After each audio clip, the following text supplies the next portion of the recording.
बिस्मिल्लाहिर्रहमानिर्रहीम, अस्सलाम वालेकुम।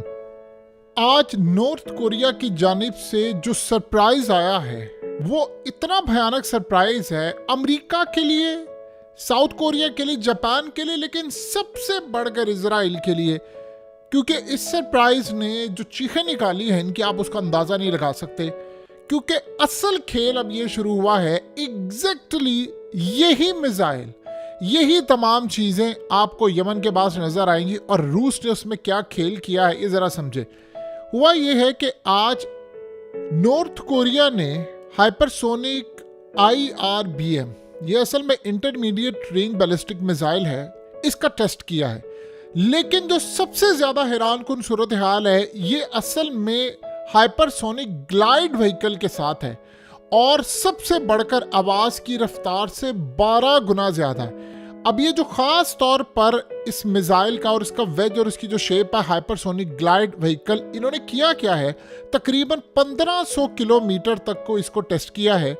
और अब ये करेगा क्या, ये आसानी के साथ ये दुनिया का उन चंद मिसाइलों में से एक मिसाइल बना है जो कि किसी अमेरिका के डिफेंस सिस्टम में, यानी आप ये सोचें वो उसको पकड़ ही नहीं सकते। और इन्होंने किया क्या है कि पहले ICBM मिसाइल था, वो तो डायरेक्टली अमेरिका को हिट कर रहा था।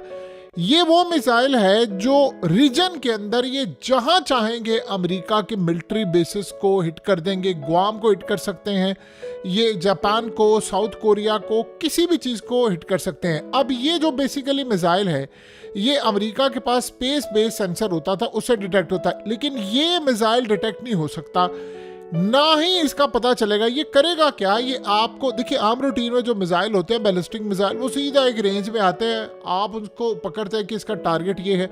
ये असल में अपना अल्टीट्यूड बदल लेता है, कभी ऊपर चला जाएगा, कभी नीचे चला जाएगा, अपनी डायरेक्शन बदल जाएगा और इतनी ज़्यादा आवाज़ की रफ्तार से स्पीड जो, यानी इतनी ज़बरदस्त स्पीड के साथ जो आता है वो किसी सूरत डिटेक्ट नहीं हो सकता। अब सीन क्या हुआ है कि अमेरिका ने ओपनली इल्ज़ाम लगाया है कि रूस ने एडवांस स्पेस और सैटेलाइट टेक्नोलॉजी दी है। ये है वो खबर जो समझने वाली है। उन्होंने कहा है कि नॉर्थ कोरिया को पहुंचाई है, जिसके बाद उन्होंने ये मिसाइल बना लिया है और अब ये आवाज़ की रफ्तार से 12 गुना ज़्यादा है और अमेरिका की मिलिट्री बेसिस यहाँ पर जहाँ जहाँ एरिया के अंदर आएंगी उसको ये हिट कर देंगे। ये असल में जो स्पीड ऑफ साउंड होता है उससे कई गुना ज़्यादा ये ट्रैवल करता है और अब आप इसको डिटेक्ट नहीं कर सकते। यानी आप इमेजिन कर लें कि सारी सूरत हाल के अंदर एक बात तय हो गई है कि अब यमन के हौसी देने जा रहे हैं सबसे बड़ा सरप्राइज। देखिए ये करेंगे क्या, यही एग्जैक्टली टेक्नोलॉजी यमन के पास आने वाली है और गालिबन वो आ चुकी है। इन्होंने असल में यमन ने तैयारी जो पिछले काफ़ी दिनों से आपको हाइपरसोनिक मिसाइल वो नज़र आ रहा है, वो मारते जा रहे हैं।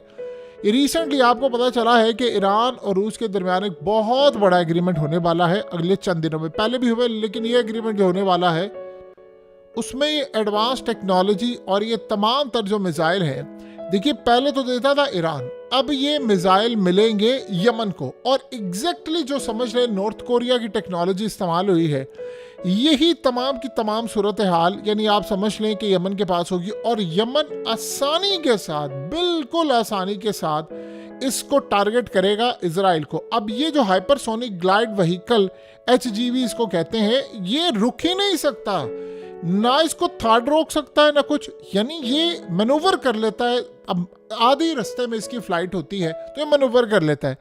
अब मैनूवर करने का मतलब ये है कि अमेरिका का जो डिफेंस सिस्टम थर्ड लगा हुआ है वो इसको डिटेक्ट नहीं कर पाएगा, वो अपना रास्ता बदलेगा और पूरी तरह जाकर हिट करेगा। अब आप ये सोचें कि मुस्तकबिल के अंदर नॉर्थ कोरिया जब आपको टेस्ट करता नजर आए तो आप ये समझ लें एग्जैक्टली रूस की वो टेक्नोलॉजी यमन के पास भी आएगी। तो यमन अब इस सूरत हाल के अंदर उन्होंने मुकम्मल तौर पर आज पैगाम चला गया है। देखिए इसकी ख़ास तौर पर याद रखिएगा, जो रेंज है वो 1500 किलोमीटर, सिर्फ इन्होंने टेस्ट फ्लाइट डिस्टेंस, ये ज़्यादा जो चीज़ होती है ये इसको बताते नहीं हैं। अब आप ये सोचें कि सारी सूरत हाल के अंदर एडवांस मिसाइल जो टेक्नोलॉजी है, दुनिया का कोई डिफेंस सिस्टम अमेरिका समेत, थर्ड समेत, अब इसको रोक नहीं सकता। अब ये जो सूरत हाल पैदा हुई है कि असल में देखिए पिछले काफ़ी अरसे से हो ये रहा है कि दो चीज़ें आपको होती हुई नज़र आ रही हैं। ईरान के पास जो टेक्नोलॉजी पिछले काफ़ी अरसे से थी, वो टेक्नोलॉजी में काफ़ी फॉल्स थे। आपको पता है उनकी मिसाइल टेक्नोलॉजी भी एक्यूरेट नहीं थी। यानी पहले होता ये था कि वो पूरी तरह उसको हैक भी किया जाता था।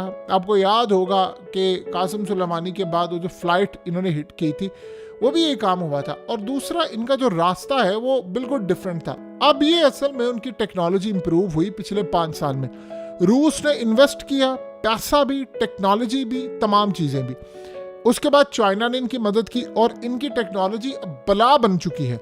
यानी आप इजराइल में कुछ सिक्का रख दें और आप कह दें कि हमने ईरान से हिट करना, वो हिट कर देंगे। ये तो इनकी एक्यूरेसी होगी बड़ी बेहतर, लेकिन जो सूरत हाल में अब रेंज और डिफेंस सिस्टम को बाईपास करना, वो उन्होंने काम किया। नॉर्थ कोरिया भी उन्होंने तैयार किया और एग्जैक्टली वही चीज़ अब आपको यमन के हाइपरसोनिक मिसाइल में नजर आएगी। अब हो क्या रहा है कि अमेरिका के डिफेंस सिस्टम और इजराइल के डिफेंस सिस्टम वो यूज टू हैं कि जी यमन का हाइपरसोनिक मिसाइल आता है जो बड़ा ही यानी कम नुकसानदेह वाला है और आता हुआ हिट करता है। अब यमन पिछले काफ़ी अरसे से बहुत बड़ी बला बन चुका है। आहिस्ता आहिस्ता आहिस्ता अब वो जा रहे हैं मुकम्मल तौर पर हिट करने के लिए इजराइल को। और आपको पता है कि इजराइल के ऊपर अब तक का जो सबसे बड़ा गुस्सा है वो रूस को है। जैसे उन्होंने वहाँ से निकाला उनको और उन्होंने लेना इनके खिलाफ एक्शन। सो इस सारी सूरत हाल के अंदर जो मामला होने वाला है वो एग्जैक्टली ये मामला होने वाला है कि ये करने जा रहे हैं इनको हिट। सो अगले कुछ अरसे के अंदर आपको हालात जो तेज़ी से बदलते हुए नज़र आएंगे वो एग्जैक्टली यही मिसाइल होगा। और ये मिसाइल ईजिली जाकर आपको नज़र आएगा कि हिट करता हुआ इजराइल को। देखिए अनकरीब इन्होंने बहुत सारी चीज़ें होती हैं एक जगह से टेस्ट करते हैं। अब मिसाल के तौर पर ये जो हाइपरसोनिक मिसाइल और बहुत सारी चीज़ें क्या यमन ने टेस्ट की थी? यमन ने तो कोई टेस्ट ही नहीं की। यमन को तो सिर्फ बनी बनाई टेक्नोलॉजी आ जाती है। कभी वो टेक्नोलॉजी ईरान इस्तेमाल कर रहा होता है या वो टेस्ट करता है, कभी नॉर्थ कोरिया टेस्ट करता है, और माजी के अंदर भी ये काम हुआ। अब बहुत सारी ऐसी टेक्नोलॉजीज़ हैं जो ईरान के पास मिसाइल हैं, वो आप देखेंगे नॉर्थ कोरिया ने टेस्ट किए हुए हैं। और कई जगहों पर तो ईरान के पास जो टेक्नोलॉजी है, जो टेस्ट किए हैं, वो आपको नॉर्थ कोरिया के पास नज़र आएंगे। असल में उसमें जो खेल है वो बैकएंड पर आपको नज़र आता है तो वो रूस नज़र आता है। रूस ने असल में काफ़ी अर्से पहले रीड कर लिया था कि सूरत हाल कितनी ज़्यादा ख़तरनाक होने वाली है रीजन के अंदर, तो वो भरपूर तैयारी के साथ मैदान में उतरे थे। अब वो तैयार है। सो अब सबसे बड़ा आप देखें जो चीखें निकल रही हैं वो तो इजराइल की निकल रही हैं। अमेरिका ने तो चले ये क्या कर जान छुड़ा ली कि जी इसके पीछे तो रूस है। साउथ कोरिया की भी चीखें निकली है। अमेरिका की तो चले मिलिट्री बेस रीजन के अंदर हिट होगी। ट्रम्प के आने से पहले पैगाम दे दिया गया है। आप इजराइल का क्या करेंगे?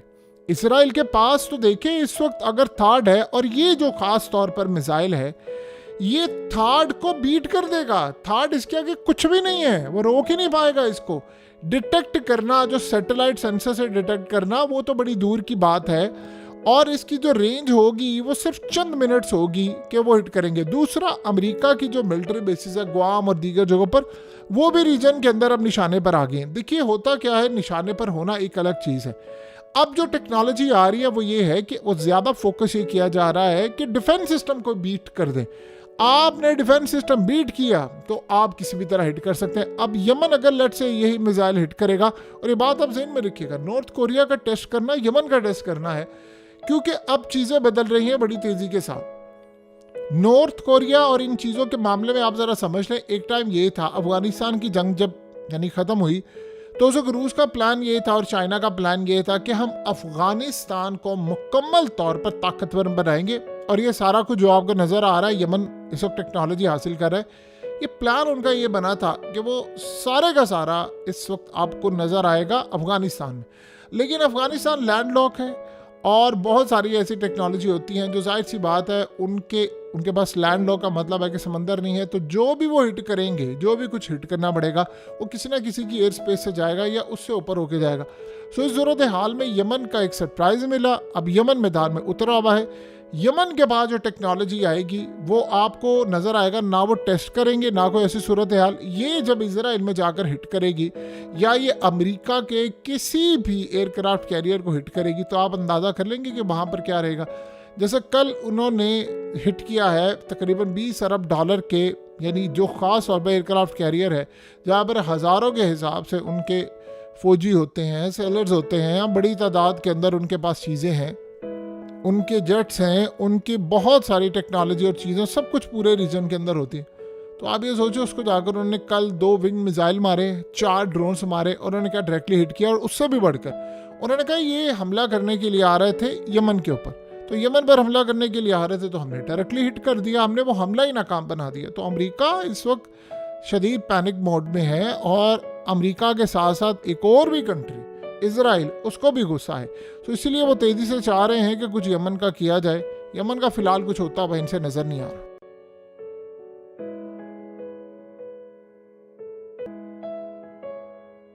हकीकत टीवी को सब्सक्राइब करना मत भूलें, वीडियो को लाइक करें, शेयर करें और कमेंट सेक्शन में अपनी राय का इजहार ज़रूर करें।